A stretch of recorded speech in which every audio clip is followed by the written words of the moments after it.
thì cũng là thầy đó mà cái cái dùng số mà với đi anh em cái program xin ra là mình khai nên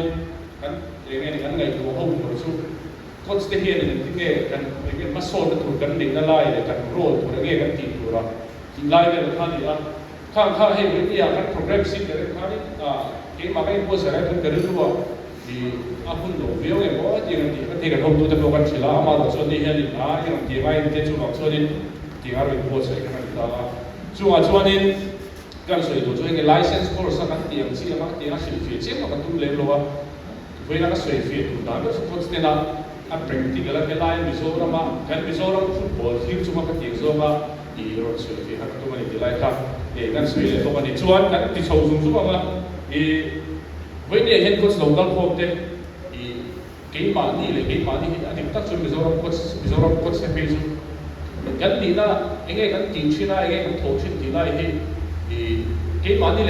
cái chuyện lo phải cho mình làm cái này mình suy sắp các loại chuyện này tu ban suy chuyện này cái phát đồ và rồi cái tiền cho cái cái cái chuyện là cho với này hiện tầm số ví dụ thì coach sẽ thì part time mà đi thằng cái này thuộc các để là coaching về thế như là cho full time các bạn sẽ tầm số cái thì part time cái gì đấy là chúng tôi có thì sẽ là tin số mấy cái là mà lo suy lo mà đi cái này sẽ thì mà đi su khổ là do trong cái chúng coaching về thế có nó cái là tin số mấy cái là mà đi chủ là mà đi su của chủ là tiền thứ cả sao đó thì là vì thế là cũng ba coaching hành cái đó nó phải có nó cái chuyện cái chút tiền chúng mình tiền của nó này tin số mấy cái là mà vì cái kan state din ko kan siya kaya ito sa mga football din equipment ate tabi kinai so la sa ground sa tu sa mo chin kop maya su tie nga so kan thei yang chin sila thei to kan suwa din su bai pe la ma I nge ne helai a football ko ching pe la ma football ko chinga thado chu management ten thada aya management ko mu mal tu lo na he dia ni thei to bin kan ti sa sa mi aro pui ka dia so wang so ne pui ni ko local khop ni ke mani bol ni I kun bet ni kan pui ka dia kun bet lo chuan chu ang thok thang kan dia ba ke chu ni gare ka pui ni mani all Indian Football Federation in individual award kero ti chu ka chu ma chuan in kan player again AIFF player of the year chu so adila most promising player of the so thom ni ya tin chu mai pe ma ISL club player tam tak kan dia tin I-League club kan dia I-League club kan dia ba I-League ka po coach ko mi so ban ta se ko na po tin chu mai pe ma helai ko la academy ya te player tam tak kan thon tha ni chung alo sen ke sa na chu pui ni coach local ko license coach local ko te na kan lo ti sa na ki ni chu ba chu pui ni ni kan na hi aro wi em ni la ka soi in chuang ve thu ni kan ni la ka kan soi sa du ni chuan chu ta chuan in chu ta kan na hi a poi bo ni ka ti ro chuan in kan ai a serious box ya chuan I han ngai fu la football ni India ra bi ke ngai to tai la e chung boi lo ni lo se la India football ni South America te ko te na kai ki pe a level ni asam ni lo ni ti tak chuan ama ro chu a competitive level ni sia chu wang chuan ni I ISL I chu soi lo I league chu soi lo Mizoram Santos ti ma te ko ti lo sa ma ni lo ni chuan chu ti a ni si chuan I kan player ke chu ti a competitive to football competitive to ka tu nei el so to ni wa ke point e pas ke ni ti tu kan dei ta ni kan player te ma so to ke chuan ka mai da la chuan ko se ma kan so sa mai ti lai ni la chu wang zong chun pe ni kan soi chho lo ni lai ka I kan soi tu ni chuan kan soi chung chu ma hey coach kan ni na pa kan so na tu ma ni self development la pang so ko ra so kan so ma am sa ra chuan goal setting kan te tum mu mal nei tum nei chu kan nei ke ka ma se kan tum kan nei hi I với những kan si rai ka si a kan tum hi enge ni atinang ti big nei mo ti big nei ni se la tin atak tak a theng the tin ke ma ni ko na kan achieve the tu a thei pe chuan in chu mi hun chuwa chun ka achieve kam ke so ma ni kan accept point me ke ya and tin an D license holder kan ni me ka tu na tanga saru ba chu C license I ka apply the do na of course they have that treat sia chu ma chu tu na train ka lo po se ka chu ka ko la ni chu ti ang so ka kun kan man chuan chút tiền cái mà đi goal cũng mất tất cả cái section cái mà đi lâu thì lâu cái chọn là mình cái đó là mình motivate là mình tìm cuốn cái đó là đi chút cái mà đi develop là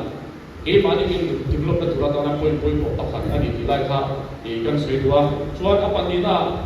mình đang đấy này đã làm chỉ point một cái gì à thì mà đi chỉ đi học mấy cái gì à cho về to thiam về to cái đi hôn bảo luôn về nghe đi license coach cái này quy trình và tiếng World Cup của mà phải chọn chú bạn chú tiếng Anh tắt chú anh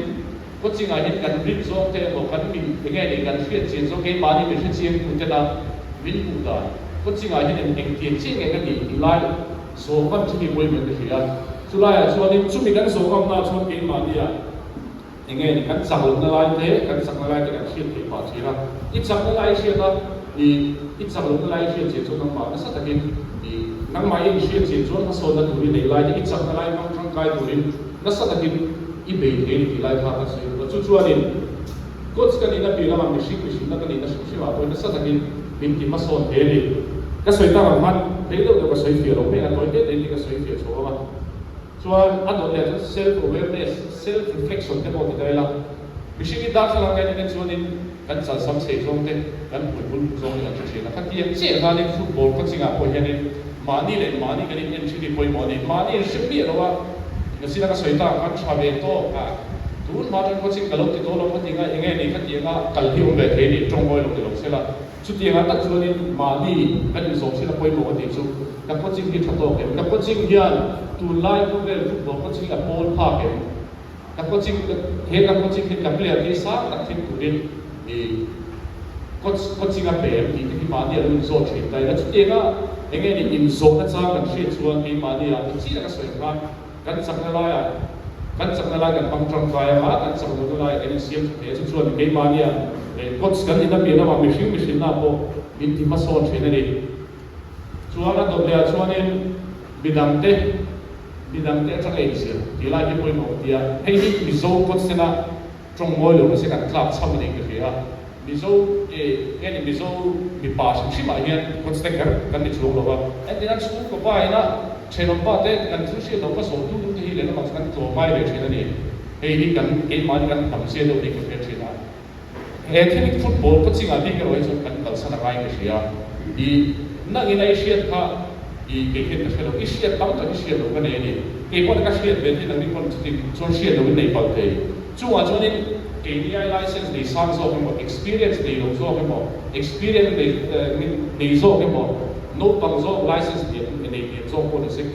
cái share tu share để cho so share lo mi til kan pas so hi cái chút thổ na thì lo có được gì na mi kan share lo kan pas so chuan kan share được so cái tip có chỉ gặp cho nên kan share mi lo cái mà yang share kan có chỉ cần take cái tuan tu chu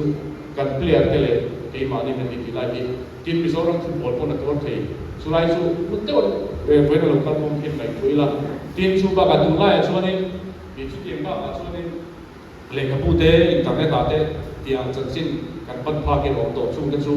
kau sehian ini di payah hey license course dengan so China license course itu besok kita kita cu pol kan ni lain yang kita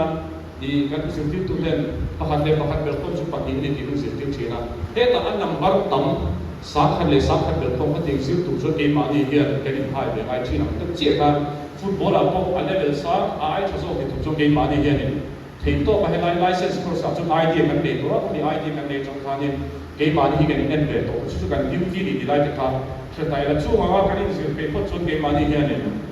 thì nghe mình đang cần phải số cái phải sự khả năng anh đi ra nó xong copy tụ đi ra chỗ rồi khác cái số trong cái game mà đi ai đi khác cái này học thì á tin coaching ati po antina coaching approach da thar te cái mani ai ke tam tak infection ni ti lai tha i he thila hin war tak in kan soi do ni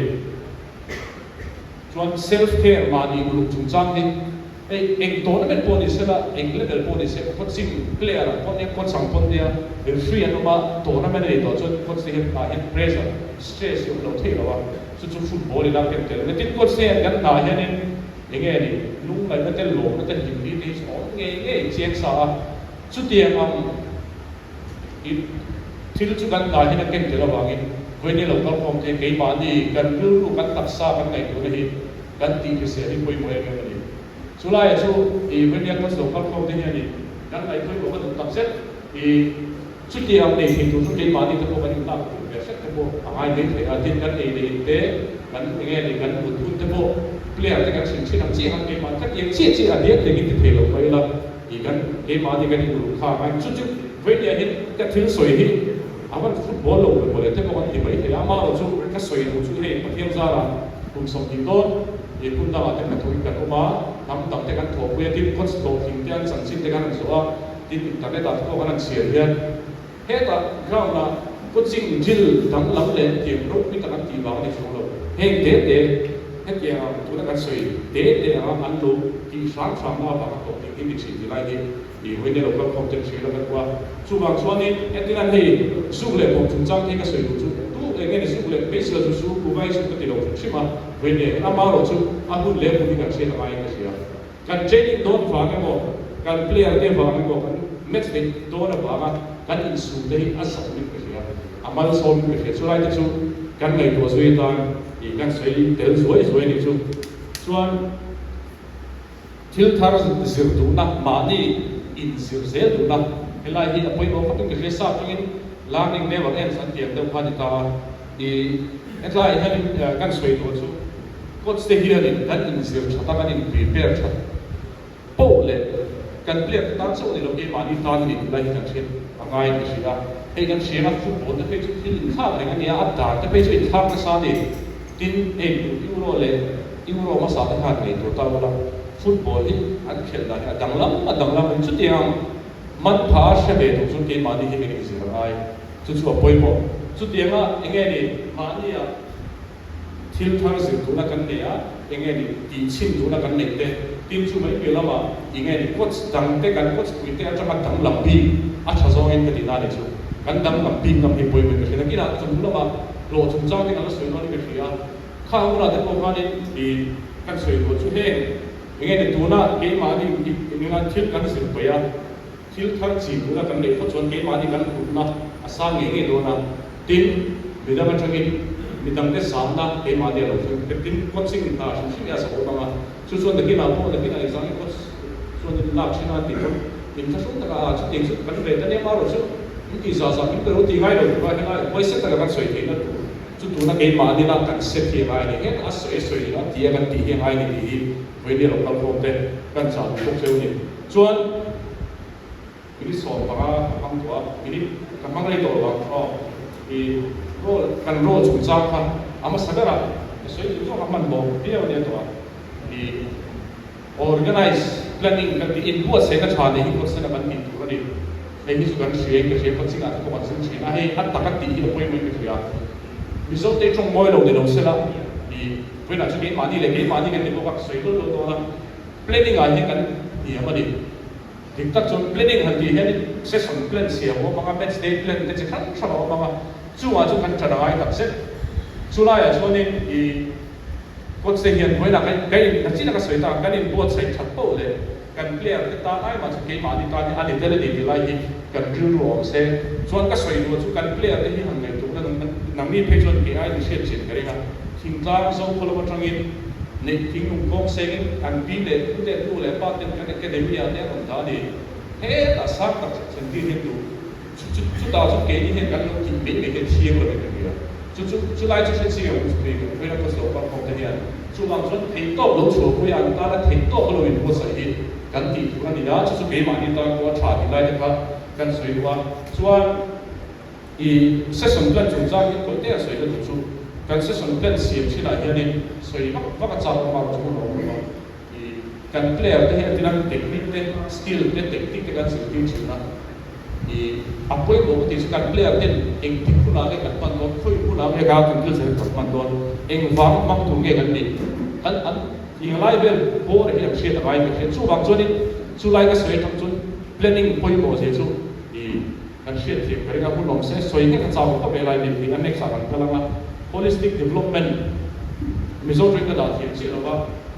when ye goes local from the here ni kan she tu ra ba chu kan ko ching hit ground chu ma che to lo ni ti lai ni kan player te an riu an ngai to na thil an hriat thiam te me da kan sa te discipline le song song hi kan tha le te le ti lai ka soi wa hei trong gam thì na thì kan soi thin a hoi her an ti lo ni te kan tiang chi hi ni na ken ken ni ke sia i antina as antina kan player te ISL ta ai li ka te ken exen le ti te pon la kal te chu huna chon na yang ken cha e ma se pon la ma om se om lo hi o pe ni chu ho chu na trong ken kan train heta football pe kan se tim tu kan apoi model on chi na ti na ka soi to football India ma hian lo hin tu chon India ma polo hin tu chon a competitive tu chu wang chon ni he te kan thana ai kan lo ti khar kham lai ka apoi mo tin he e nge le ground pole lama an paso na tu kan lo mai to te le hi di nge ni chi na kan bu se kam ti na so ta mai poi mo ko ya kan pe so so te ti ta ai sa kai ni ke ke to lo ma se he football ba ma di nge ni shin chan lo so te tim in Christian kan dia e ka Christian sa ta lo so te ta aro wi ke chu na de chu di kan til ro te box la chuan e communicator tha ni hi poi mo ko ya di coach te chu information te kan pe ya kan player te kan dia kan anu le pa te tim club te ko kan tiang cha o ma tim nge ni association te ko ne chu ma te ko chu ni i voinia communication ka soi da ni chu communication chu at taka kan ti hi na ti ya kan ti hi ni an ti na ni player te na chu ba da ko kim tu ni da ko kim tu ni te chu i soi ta chu i soi at sia de chu tang ba da ro ka ni ta ni chu lai chu ama sagar communication communicator tha kan ni te da cha ka soi chu ni a tin coach kan nia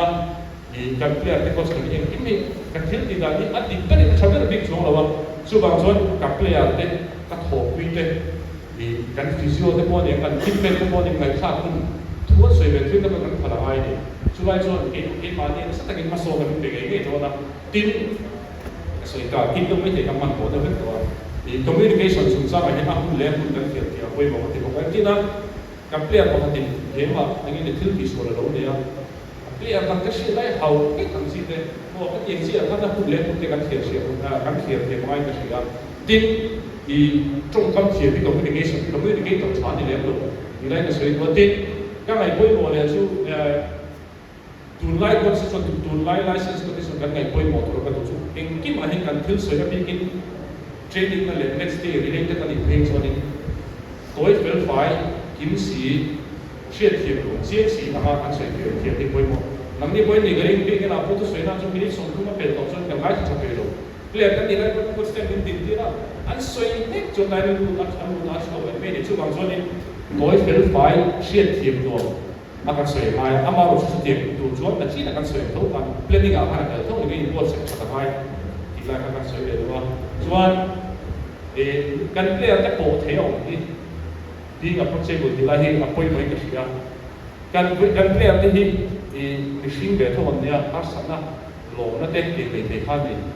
chu ta chuan in an har sa na ten lo na te share kam na ni te poi mo ka ya chu ti nga min share kam chu na bi ti ma pe chuan in relationship tha lo ba relationship tha kan relationship tha chu ti min kan that ku ya i lo tin na lo thim thi chu lai chu kan ngai ko poi ko mai ka sia ti he ta player sorry coach player te po thei mi lo kha an lo thim ngai lo ka ti na ni lo ba ama lo chu coach player te na an po thei ai chuan in an po thei mai chu an po thei cha ni za na respect adong sa chili ti hi ka soi do chu ta chuan in ke ni po chu lai chu le ngai to tai na chuan ka ngai poi po le thung ro chu player te po thei kan ma player te ne relationship tha ne ama ro chu coach te hian zo takin ram ri boundary kan from thia mai ni ani lo chu ka player te pin po tu ka i a boundary of cross one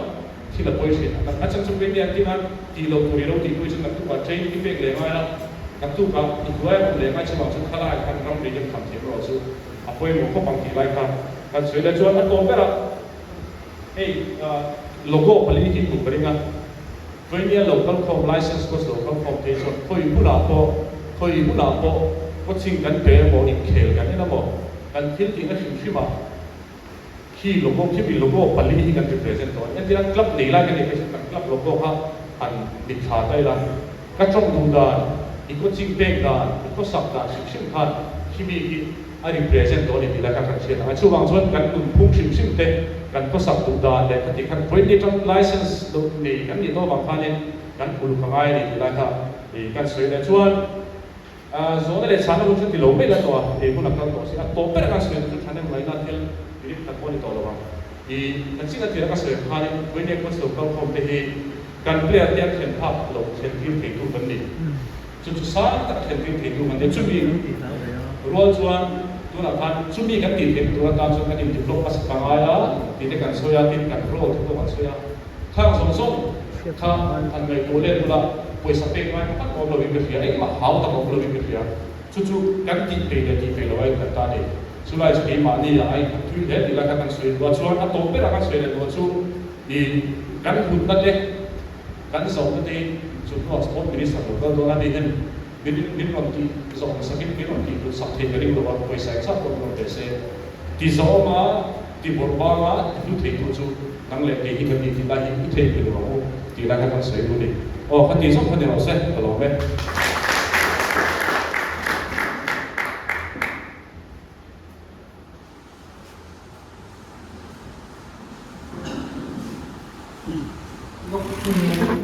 MZ067673 ในทุกการผู้อินมิตรดาสุนสัมต้องมีมินิสเตอร์เต้กับอะไรกันแกสโซฟอนผู้ถูกกิมเต้มิตรดาในตัวรันต้องริซาเดวคานี motor ni tiba lomba.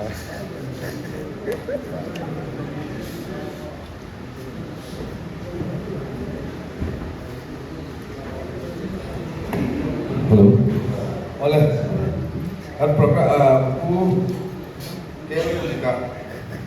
India